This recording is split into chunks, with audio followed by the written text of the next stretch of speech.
teenager who was born into a family of wealth and ambition, had just graduated from college, he got a $1 million loan from his father to start his business venture only to declare bankruptcy. However, fast forward a few decades and Donald Trump has built an empire valued at around $10 billion with many apartment complexes and buildings, including building his biggest ever projects, the Trump Tower. He ventured into different industries from real estate to casino business, aviation, and even television industry, hosting the reality TV show The Apprentice. As a result, Donald Trump became a symbol of the American dream, presenting himself as a self-made man, a shrewd negotiator, a ruthless businessman, and a formidable dealmaker. Known for his iconic catchphrase, "You're fired," the show became a massive success, running for 14 seasons. And yet, Trump was hungry for more, and so he decided to venture into something completely different and made the craziest decision to run for the office of the president, even though he was seen as a political outsider. But Donald Trump would go on to become the 45th President of the United States of America.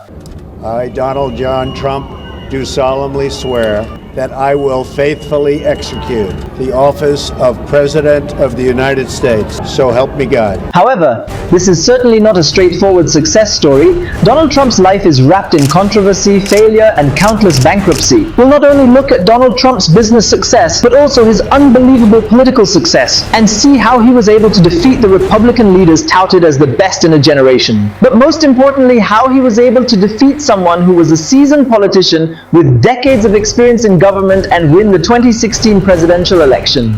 We would also look at the very dark truth about Donald Trump and see why more than 6 women accused Trump of sexual misconduct, and when he denied, this old videotape came out. You know, I'm automatically attracted to beautiful. I just start kissing them. It's like a magnet. When you're a star, they let you do it. You can do anything. Whatever you want. Grab them by the p***. I can do anything. Not just that, but we will also see why his opponents, both within the Republican Party and from the Democratic side, saw him as a dangerous demagogue and a real threat to democracy. His rise to power was the culmination of a remarkable journey, from real estate mogul to reality TV star and ultimately, the President of the United States of America. This is a story of a brutal struggle for wealth and power, a story of business, politics, and success. This is the shocking true story of Donald Trump.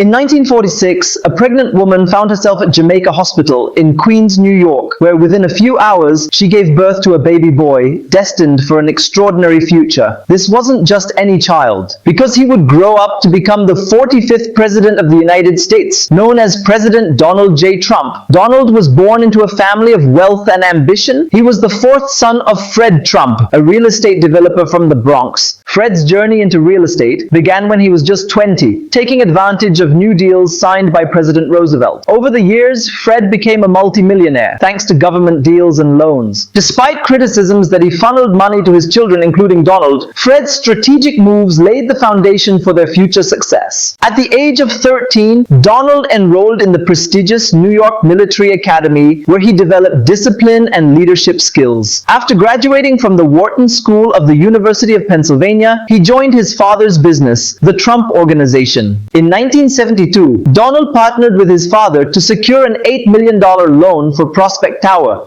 marking the beginning of his ascent in the business world. By 1976, he was the president of the Trump Organization, reporting a net worth of $200 million.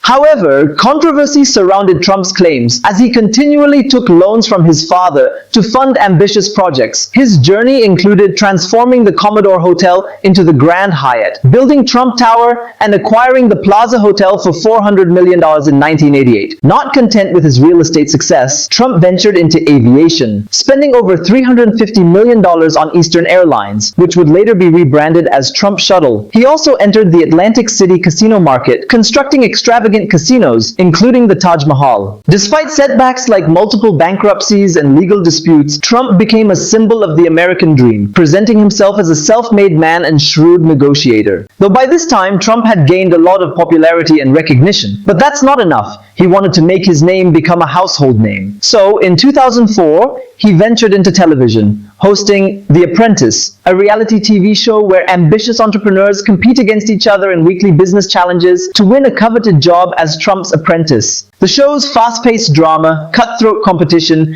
and Trump's iconic "You're fired" catchphrase made it a cultural phenomenon, launching the careers of some contestants. Despite controversies surrounding its ruthless culture, the show ran for 14 seasons, solidifying Trump's image as a ruthless businessman and a formidable deal-maker. By this point, Donald Trump had become a billionaire, claiming a net worth of $5 billion. However, he consistently refused to release his tax returns, which makes it difficult to verify his claims of wealth. But various sources offer estimations based on available information. Forbes estimated his net worth at $2.5 billion. With billions at his disposal, Trump's ambitious nature led him to begin planning his most significant move yet. And now it's time to make the biggest decision ever, which will take everyone by surprise.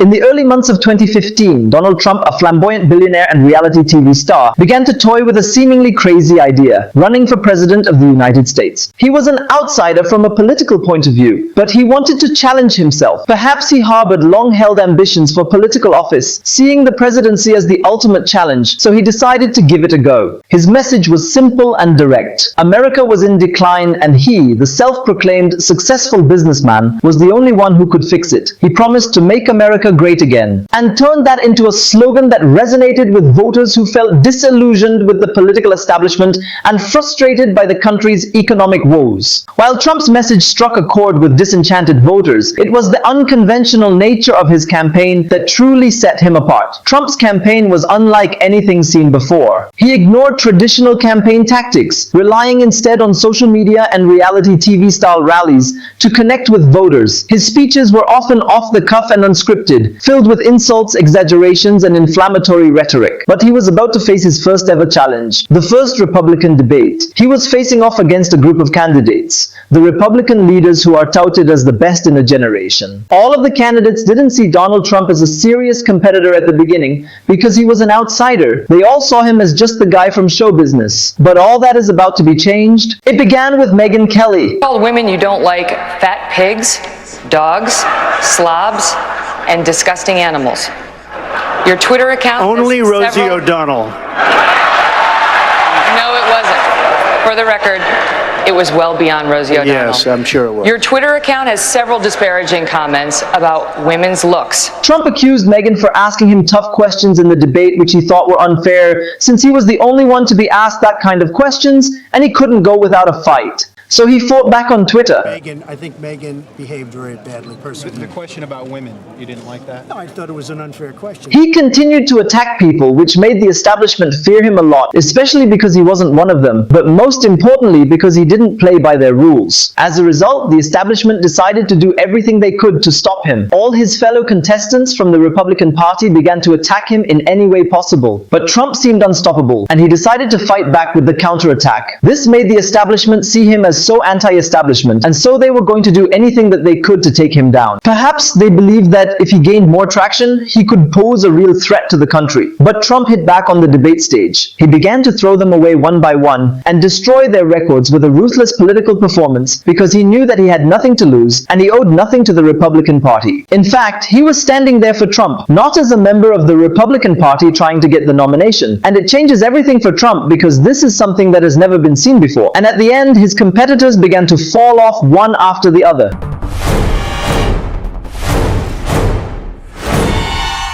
Trump's message resonated with a large segment of the American population. He tapped into the anxieties and frustrations of voters who felt left behind by globalization and economic inequality. He spoke to their anger, their fears, and their desire for a strong leader who would shake things up. But when anti-Trump protesters began to show up at his rallies, he struck back. Knock the crap out of him, would you? Just knock the hell.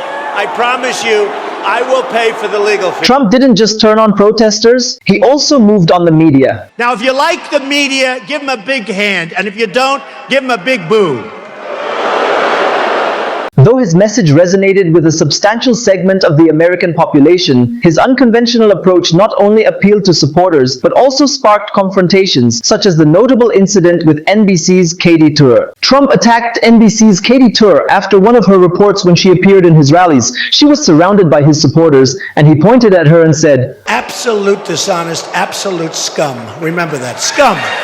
Scum. She's back there. Little Katie. She's back there. What a lie it was. No. What a lie. Katie Tur. What a lie it was from NBC to have written that. It was a total lie. Third-rate reporter. Remember that. Third-rate. Lucky enough, she only got a booze from his supporters. By July, Trump had successfully defeated the establishment candidates, and he headed to the GOP convention. This is unbelievable. He had just won the nomination of a divided Republican Party. So his plan is to apply the same strategy to see if he can win the presidency of a divided country. But before that, he had to face his biggest challenge ever. He was running against a former senator who was the first female senator from New York and the first lady elected to the US Senate. Not just that, but she was also the first female Secretary of State and the first woman to serve as the top diplomat for the United States. And more than that, she served as First Lady of the United States during her husband, Bill Clinton's presidency. You probably know her as Hillary Clinton. Hillary had just accepted her party's nomination in the Democratic Convention. That I accept your nomination for President of the United States. And she had a completely different strategy. Her strategy was to draw on Obama's legacy and bet big on diversity. But things are getting even worse for Trump. There was a direct attack from a speech given by a father of a Muslim American soldier killed in combat. Donald Trump, you're asking Americans to trust you with their future. Let me ask you, have you even read the United States Constitution? I will gladly lend you my copy.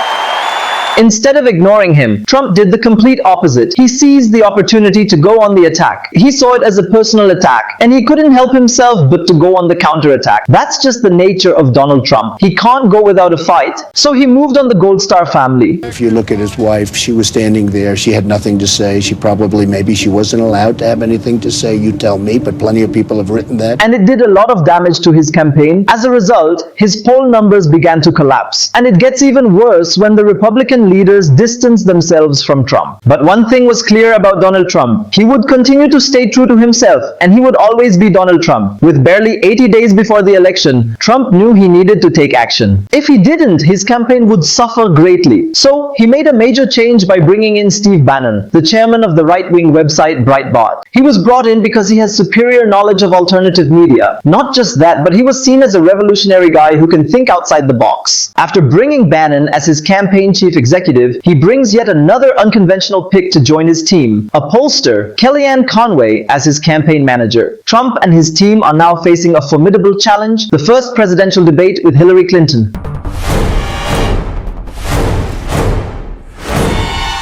During the first debate, Hillary Clinton, who was a seasoned politician with decades of experience in government, appeared professional, calm, composed, and well prepared. The debate covered a wide range of issues, including the economy, foreign policy, immigration, and healthcare. Clinton focused on outlining her policy proposals and defending her record, while Trump, on the other hand, was brash, aggressive, and often went off script. He frequently interrupted Clinton and attacked her personally, accusing her of being a liar. He lost control in the debate by interrupting her over and over again, while Hillary, on the other hand, stayed calm. As a result, Trump was crushed in the first debate, and Hillary Clinton won the debate. She was seen as being more prepared, knowledgeable, and presidential. However, Trump's performance energized his base and solidified his support among Republican voters. But this was only the beginning. There are two debates to be held yet, the second and the third presidential debate. But before the debate, things continued to get worse and worse for Donald Trump, as several women have come forward and accused Trump of sexual misconduct in the days leading up to the debate, which means Trump would have to respond to those allegations and give an answer to the American people. But to make matters even worse, the Trump campaign entered its worst crisis ever when a videotape went viral about Trump saying inappropriate words.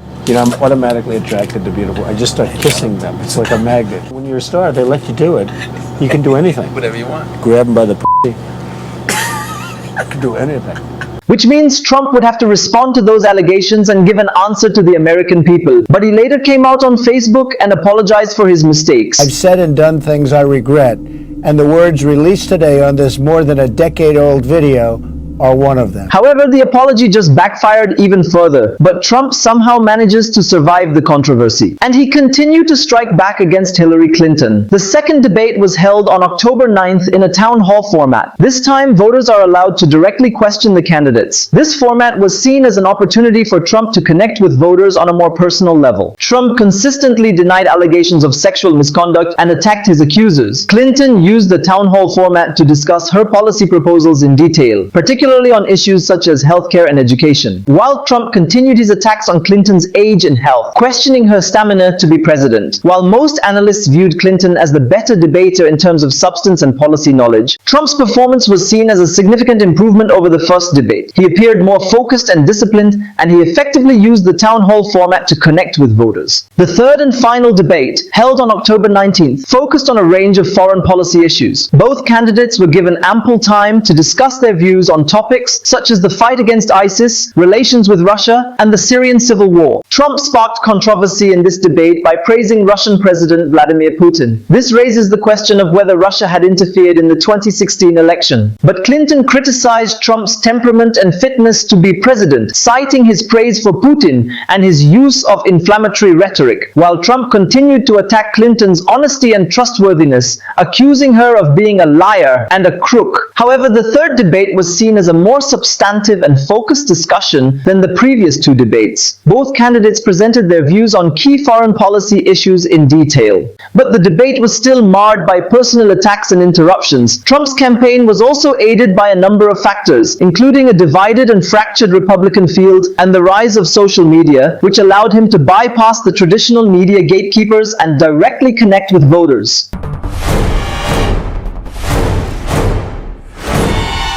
With time running out and Trump's chances of winning the election looking slim, the election was unexpectedly shaken up by WikiLeaks. They released tens of thousands of private emails from Hillary Clinton's campaign chairman, John Podesta. This constant stream of negative stories proved incredibly damaging to Clinton's campaign. Trump saw an opportunity which was outside his initial plan, and he decided to capitalize on the controversy. But after the election, intelligence agencies concluded the leaks were part of a larger Russian campaign orchestrated by Vladimir Putin to help elect Donald Trump. As Clinton struggled to maintain her lead in the final days, another crisis emerged. FBI Director James Comey announced the reopening of the investigation into Clinton's personal email server. This news provided Trump with a new opportunity, which he quickly exploited. He immediately seized on the news by traveling across the country, using the renewed email controversy to energize his base and cast doubt on Clinton's trustworthiness in the final days of the campaign. And it completely changed the game for Donald Trump, because the announcement ignited a firestorm of media coverage and public debate, leading to a significant swing in the polls towards Trump in the crucial swing states. In November 2016, the unthinkable happened. Donald Trump, the political outsider, the reality TV star, the man deemed unfit to be president by the political establishment, was elected the 45th president of the United States of America. His victory was a stunning upset that sent shockwaves around the world. Interestingly, the first person to extend congratulations to Trump was Hillary Clinton. In a brief, one-minute phone call, she reached out to acknowledge his victory.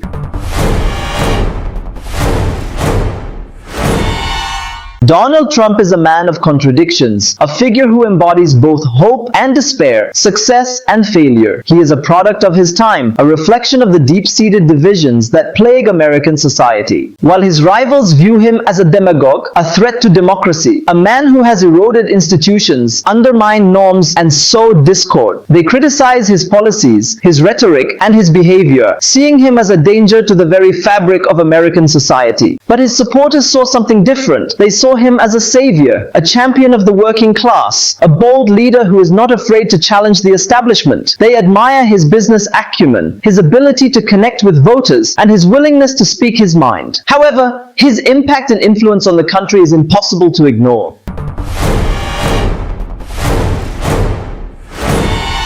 Thank you for watching ABN TV Global. You are the true heroes, and we will see you in the next video.